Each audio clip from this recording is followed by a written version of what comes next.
Under 19 Asia cup की अगर हम बात करें तो जो शेड्यूल्स वगैरह रही हैं, टाइमिंग्स वगैरह और जो भी छोटी मोटी डिस्कशंस थी, डिटेल्स थी इस अंडर 19 एशिया कप से रिलेटेड, वो कहीं ना कहीं हमने अपलोड कर दी है। और उसके बाद कहीं ना कहीं स्क्वाड क्लासिफिकेशन भी आपके सामने रखा हमने सुबह कि किस तरह से स्क्वाड्स में अलग अलग कौन कितने बैट्समैन लेके जा रहा है, कौन कितने बॉलर्स लेके गया है और कौन कितने ऑलराउंडर्स लेकर गया है। बात हम यहाँ पर कर रहे हैं एशिया टीम्स की जो अंडर 19 एशिया कप में खेलने वाले हैं। अब इस जो वीडियो में आप आपके सामने प्रेजेंट करने वाले हैं प्लेयर्स टू वॉच आउट। जो प्लेयर्स टू वॉच आउट की हमने लिस्ट बनाई है वो भी 3 अलग अलग डिपार्टमेंट में है।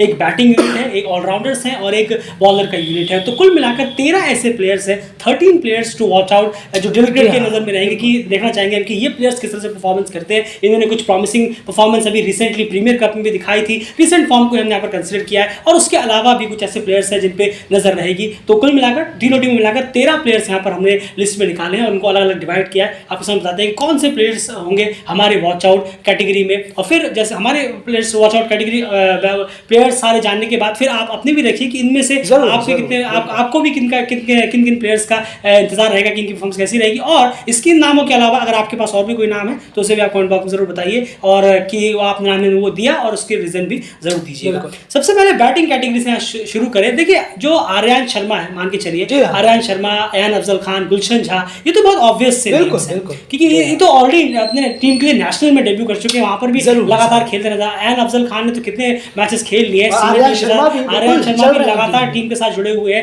मेरे ख्याल से वेस्ट इंडीज के खिलाफ भी, न्यूजीलैंड के खिलाफ T20 सीरीज में भी वो थे। तो लगातार टीम खेल रही, वो सीनियर टीम में खेल रहे हैं। गुलशन झा तो बहुत सब कुछ खेल कर आ गए, वो एशिया कप खेल कर आ गए, वर्ल्ड कप क्वालिफायर में खेल कर आ गए। सीनियर टीम के खिलाफ भी, सीनियर टीम के साथ वो लगातार काफी अर्से खेल रहे हैं। तो इन तीनों का जो परफॉर्मेंस है वो तो नजर वैसे भी रहने वाली है और ये तीनों तो बहुत इंपॉर्टेंट भी रोल निभाएंगे अपनी टीम में। लेकिन इनके अलावा जो बाकी और अंडर 19 प्लेयर्स हैं उनके बारे में स्पेसिफिक ये वीडियो है। तो सर बैटिंग कैटेगरी में अगर हम शुरुआत करें तो सबसे पहला नाम प्लेयर्स टू वॉच आउट में कौन सा आएगा, कौन सी टीम से? जरूर वो है देव खनल, जो कि नेपाल के टीम में है, बैट्समैन है नेपाल के। उनको यहाँ पर हमें देखना होगा किस तरीके से वो रन्स करते हैं। जैसे कि उन्होंने प्रीमियर कप में भी हाईएस्ट रन गेटर थे, वहाँ पर 5 मैचेस में 250 कई 240 रन उन्होंने बनाए थे। देखना होगा उनका परफॉर्मेंस यहाँ कैसा रहता है। काफ़ी मिडिल ऑर्डर में आकर बल्लेबाजी करते हैं, तो नज़र रहेगी उन पर कि किस तरीके से वो यहाँ पर अब एक एशिया कप में एक बेटर टीमों के खिलाफ परफॉर्मेंस करते हैं। बिल्कुल, एंड सबसे बेस्ट लाइन आपने लास्ट में जोड़ी कि बेटर टीम्स के खिलाफ, स्ट्रॉन्ग टीम्स के खिलाफ किस तरह से बैटिंग करते हैं। ये एक टेम्परामेंट उनका कहीं ना कहीं यहाँ दिखेगा। और आप सोच रहे होंगे कि देव खनल भी सीनियर टीम के लिए ऑलरेडी डेब्यू वगैरह कर चुके हैं, लेकिन डेफिनेटली उतने उनको मौके मिले। आप सोचिए कि बहुत ही चंद उन्हें मौके मिले हैं even compare to Ayaan Afzal Khan और गुलशन झा, जो ऑलमोस्ट अपनी सीनियर टीम के प्राइम प्लेयर्स में अब कहीं ना कहीं गिने जाने लगे हैं। तो देव खनल पर नजर रहेगी कि वो इंडिया, पाकिस्तान, अफगानिस्तान, इन लोगों खास करके इंडिया पाकिस्तान के खिलाफ जो उनकी बैटिंग रहती है, किस तरह की अप्रोच किस तरीके का रहता है, वो देखते ही बनेगा। उसके बाद दूसरे नाम होंगे वो है कहीं ना कहीं बहुत वक्त से, लगभग पीएम कप से मेरे ख्याल से जो पिछला पीएम कप हुआ था वहीं से हमारी नजर इन पर थी, वो है अर्जुन कुमल।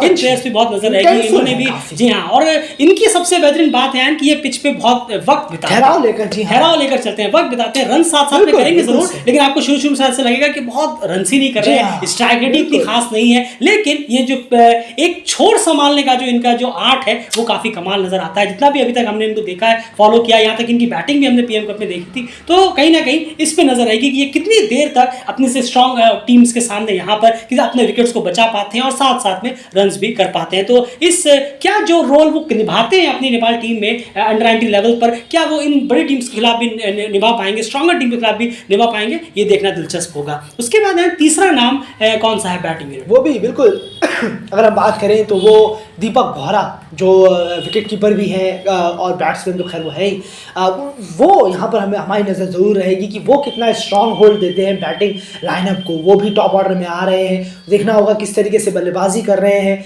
क्या इंटेंट रहता है, किस तरीके से टीम को किस पोजीशन पर है, कहाँ रन्स निकालने हैं। थोड़ा सा क्योंकि ऊपर के बल्लेबाज हैं और ऊपर के बल्लेबाज जब टॉप टीमों के खिलाफ परफॉर्म करेंगे तो टीम भी बहुत शानदार परफॉर्म करेगी। ये ऑब्वियसली अगर पहले बल्लेबाजी कर रहे हैं तो इन तीनों बल्लेबाजों पर खासी नज़र रहेगी कि नेपाल इन तीनों बल्लेबाजों के सहारे कितने ज़्यादा रन्स डाल रहा है बोर्ड पर। सामने वाली टीम को देने के लिए, और अगर नेपाल चेज भी कर रहा है तो इन तीनों प्लेयर्स का परफॉर्मेंस बहुत इंपॉर्टेंट हो जाएगा। दीपक बोहरा ने 182 रन किए थे प्रीमियर कप में, अगर हम देखेंगे 5 इनिंग्स में अगर उन्होंने जो खेली थी 5 मैचेस में वहाँ पर, तो उस तरीके का परफॉर्मेंस यहाँ क्या हो पाएगा? इंडिया, पाकिस्तान और अफगानिस्तान के खिलाफ क्या हमें दिखेंगे पार्टनरशिप करते हुए, टीम को मुश्किल से निकालते हुए? ये देखना होगा हमें इन्हें इस एशिया कप में। बिल्कुल। एंड यहाँ पर अगर मैं एक चीज़ यहाँ पर आपका अगर करेक्ट करूँ तो दीपक बोहरा मेरे ख्याल से विकेट कीपिंग ऑप्शंस में नहीं आते हैं। अगर मैं देखूँ वो दीपक डुमरू थे शायद, बिल्कुल कोई और थे। दीपक बोहरा विकेट कीपिंग ऑप्शन में नहीं है। नहीं, बिल्कुल नहीं, ये मिक्सअप हो गया। जी हाँ, बिल्कुल सही कहा। दोनों दीपक आपने एक हाँ, जी हाँ, बिल्कुल। ये सिर्फ बैट्समैन है, वो दीपक डुमरे हैं जो as a wicket keeper batsman team के साथ। जी हाँ, तो चलिए ये बात हो गई यहाँ पर दीपक बोहरा की। चौथे बैट्समैन की अगर बात करें तो वो है जापान के, एंड उन प्लेयर्स के बारे में कुछ आप बताएंगे, उनकी रिसेंट फॉर्म किस तरह से रही है और क्यों आखिर इन पे नजर रहने वाली है? बिल्कुल, आदित्य फड़के, जी हाँ, जो कि मिडिल ऑर्डर के ऊपरी क्रम के बल्लेबाज हैं। देखें तो 4 इनिंग मैचेस में इन्होंने भी 146 रन किए थे, लेकिन वहां पर भी इन्होंने सफर किया था अच्छा खासा उन टीमों के खिलाफ भी। तो आप हाई एक्सपेक्टेशन रखना कि शायद ये टीम के लिए ऐसा कर दें वैसा कर दें, इसके लिए तैयार नहीं है। लेकिन एक इम्प्रेसिव परफॉर्मेंस इंडिविजुअली अगर वो दिखा पाए तो यहाँ पर ज़्यादा बेहतर होगा। कुछ इंटेंट दिखा पाए, कुछ ठहराव दिखा पाए लगातार कंटिन्यू बांग्लादेश, श्रीलंका और यूएई के खिलाफ, तो बहुत अच्छा रहेगा। वरना थोड़ा सा मुश्किल नज़र आता है, बस ये ज़रूर है। इम्पॉसिबल बिल्कुल नहीं कहेंगे, खेलने का तरीका उन्हें मालूम है, अच्छी तरीके से मालूम है। लेकिन बांग्लादेश, श्रीलंका के खिलाफ ये दिखा पाना इतना बड़ा इंटेंट कि वो बड़ी बड़ी इनिंग्स खेल रहे हैं, थोड़ा सा मुश्किल नज़र आता है। कर गए तो वाकई में और ज़्यादा एक क्लास उनका नज़र आएगा और जापान की टीम में भी उनके लिए गेट कहीं ना कहीं खुल जाए। बिल्कुल। वहीं पर अगर अगले बैट्समैन की बात करें एंड तो वो किस टीम से होने वाले हैं और उनकी ऐसी क्या स्पेसिफिक आपने परफॉर्मेंस देखी है जिस बेसिस पर हम players to watch out category में उन्हें डाल पाए? तो बिल्कुल, तनिष सूरी, ये यूएई के बल्लेबाज हैं। इन्होंने भी 4 इनिंग्स में 117 रन किए थे वहाँ पर प्रीमियर कप में। खासा परफॉर्मेंस गया नहीं था कहना होगा। यहाँ पर उम्मीद रहेगी किस तरीके से परफॉर्म करते हैं बल्लेबाज, क्योंकि बहुत बड़ा हाथ था। अगर हम देखें आर्यन शर्मा का, वहाँ पर एक प्लेयर जो सेटअप हुए उन्होंने स्कोर किया, अयान खान भी ऊपर आ रहे थे वहाँ पर।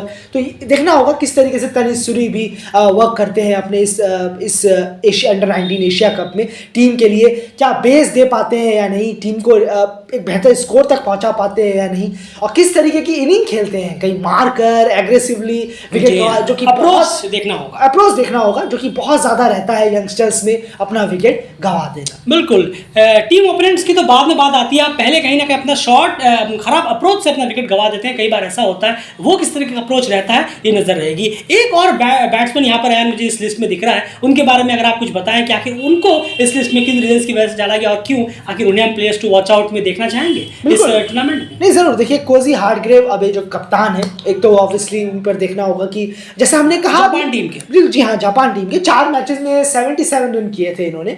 अभी रिसेंटली जो कंक्लूड हुआ प्रीमियर कप अंडर-19 का, तो वहाँ पर इतना खासा परफॉर्मेंस गया नहीं। ज़रूर यहाँ पर इनका जो रिकॉर्ड है, जो इनका डोमेस्टिकली रिकॉर्ड है, वो काफ़ी बेहतर है एज़ कम्पेयर टू जो इन्होंने परफॉर्म किया था प्रीमियर कप में। पर वही हमें देखना है कि क्या डोमेस्टिकली क्या इतना शायद जापान का इतना वीक तो नहीं होगा कि ऐसे परफॉर्मेंस जो सिर्फ 4 मैचेस में 77 रन इन्होंने किए थे। उम्मीद रहेगी कि यहाँ पर थोड़ा सा परफॉर्म करें, ऊपर आते हैं, मिडिल ऑर्डर में बल्लेबाजी भी करते हैं, अच्छे पोजीशन पर बैटिंग करने आते हैं, तो उसका फ़ायदा उठाएं। पेशेंस इन प्लेयरों को रखना होगा जिनके हमने नाम यहाँ पर लिए। बिल्कुल। अंडर-19 एशिया कप कंप्लीट होने के बाद याद रखिएगा इन 13 के 13 प्लेयर्स की परफॉर्मेंस रिपोर्ट आपके सामने लेकर हम हाजिर होंगे कि इन 13 प्लेयर्स की क्या आखिर जिनसे एक्सपेक्टेशन थी वॉच आउट कैटेगरी में हमने रखा था, आखिर इनकी परफॉर्मेंस कैसी रही, कैसी नहीं, किन्होंने डिसअपॉइंट किया, किन्होंने इंप्रेस किया, किन्होंने बैलेंस रखा या एवरेज रखा। ये पूरी परफॉर्मेंस रिपोर्ट आपके सामने हम प्रेजेंट करेंगे। ऐसे नहीं कि बस आप कह रहे हैं और उसके बाद भूल गए, ऐसा नहीं। इनकी परफॉर्मेंस रिपोर्ट लेकर आपके सामने जरूर हाजिर होंगे। ये बात होगी बैटिंग यूनिट की। एंड ऑलराउंडर यूनिट्स में अगर हमें जानना चाहें तो ऑलराउंडर्स में कौन कौन से प्लेयर्स को हमने वॉच आउट कैटेगरी में रखा है, अगर हमें तीनों टीमों से पिक करने? नहीं, जरूर। देखिए, अगर हम बात करें ऑलराउंडर्स की तो यहाँ पर हैं काजुमा स्टैफोर्ड जो जापान के हैं, और उसके बाद हम देखें ऑलराउंडर्स में तो यूएई के ध्रुव परिसर, इन पर खासी नजर रहेगी। राइट हैंडेड बैट्समैन भी है, राइट आर्म मीडियम बॉलर भी है ये। वहीं पर नेपाल की तरफ से देखें तो ऑब्वियसली गुलशन झा तो खैर यहाँ पर है। जी हमने आपको शुरू में कह दिया कि उन्हें तो आप साइड ही रखिए, वो तो प्राइम है ही जरूर, लेकिन विशाल केसी को यहाँ मौके कितने मिलेंगे बस यही देखना होगा, क्योंकि प्रीमियर कप में भी उन्हें इतने मौके मिले नहीं। और उसके बाद यहाँ पर भी देखेंगे कि क्योंकि अब तो गुलशन झा भी आ गए, बहुत कम ब्लीक चांस है कि उन्हें यहाँ पर प्लेइंग 11 में मौका मिलता हुआ दिखे। बिल्कुल, अगर मौका मिलता है तो डेफिनेटली उन पर नजर जरूर रहेगी, लेकिन ऑब्वियस बात अभी मैं सोचिएगा कि यहाँ गुलशन झा इस लिस्ट में क्यों नहीं, आपको शुरू में इसलिए बता दिया कि गुलशन झा अयान अफजल खान इन दोनों को बहुत सीनियर लेवल पर चले गए हैं, वो भी सीनियर लेवल पे, ऐसे नहीं कि कभी कभी मौके मिलते हैं, वो लगभग हर मैच खेलते हैं। तो उन्हें तो आप प्राइम कैटेगरी में अलग ही रखिए, जो हम कहते हैं एक डायमंड कैटेगरी फिर गोल्ड, तो उन्हें आप डायमंड कैटेगरी में रख सकते हैं। तो इन ऑलराउंडर्स पे नजर रहेगी। एंड यहाँ पर मैं आपसे जानना चाहूंगा, जो आप स्टैफोर्ड की बात कर रहे थे जापान के, इस ऑलराउंडर में इस किस तरह की खासियत आपने देखी है, क्यों आपको लग रहा है कि ये players to watch out category में ऑलराउंडर सेक्शन में आ सकते हैं? बिल्कुल, देखिए 9 विकेट इन्होंने निकाले थे प्रीमियर कप में, रन्स के लिहाज से थोड़े से पीछे रहे थे, लेकिन 9 विकेट जरूर इन्होंने निकाले। बॉलिंग थोड़ी बेटर रही थी, तो बॉलिंग ऑलराउंडर अगर आप इन्हें कहेंगे तो बेहतर होगा कि बॉलिंग से ये ज्यादा टीम को दे सकते हैं बजाय बैटिंग की अगर हम बात करें। बिल्कुल, और फॉर्मेट भी आपको देखना होगा जी हाँ, क्योंकि T20 फॉर्मेट में अगर किसी के 400-500 रन है और अगर 50-50 की एवरेज, जरूरी नहीं कि ओडीआई में भी वो इस तरह, क्योंकि T20 के मोड पे प्लेयर अलग तरीके से खेलते हैं और 50 ओवर में 50 ओवर आपका और ज्यादा टेस्ट लेता है, तो उस टेस्ट में बैटिंग में अभी तक उतने ज्यादा स्टैफोर्ड जो है वो पास आउट होते हुए नजर नहीं आए, इसलिए बॉलिंग ऑलराउंडर अगर आप कहें तो बेहतर होगा, और बाकी देखना होगा किस तरह से परफॉर्मेंस करते हैं। एंड बॉलिंग लिस्ट की अगर मैं बात करूँ फाइनली जो हमारे प्लेयर्स टू वॉच आउट होंगे इस अंडर-19 एशिया कप में, वो कौन कौन से हैं, क्योंकि यहाँ पर मामला देखना होगा कि कौन किन किन प्लेयर्स पे नजर है। बिल्कुल बिल्कुल सही कहा आपने। देखिए अगर हम बॉलर्स की बात करें, दीपेश कंडेल जो कि बहुत बेहतरीन उनका प्रीमियर कप गया था, 18 विकेट उन्होंने वहां पर निकाले थे, बहुत शानदार परफॉर्मेंस गया, स्लो लेफ्ट आर्म ऑर्थोडॉक्स है ये और बहुत अच्छे हैं, बहुत ज़्यादा इंपॉर्टेंट होंगे ये दुबई की जैसी पिचेस में जब वो सूख जाती है तब। चार्ल्स हिंजे हैं, ये भी एक स्लो लेफ्ट आर्म ऑर्थोडॉक्स है जापान के। जी हाँ, इन्होंने भी 17 विकेट 11 विकेट माफ कीजिएगा 11 विकेट इन्होंने भी निकाले थे, अच्छा परफॉर्म किया था जापान के लिए, मोस्ट विकेट निकालने वाले बॉलर थे प्रीमियर कप में। स्पिनर्स हैं, कितना ज़्यादा इफेक्टिव होंगे उन पिचेस पर हमें ये देखना होगा, क्योंकि वो पिचेस काफ़ी बेटर हैं बैटिंग के लिए भी और बॉलर्स के लिए भी। ICC cricket academy Oval Dubai में। जी हाँ, उसके बाद बात करें तो यहाँ पर आ जाते हैं माफ कीजिए आरव तिवारी जी, मैं नाम भूल रहा था जी, बिल्कुल बिल्कुल सही कहा आपने, जो कि राइट आर्म फास्ट बॉलर है जापान के।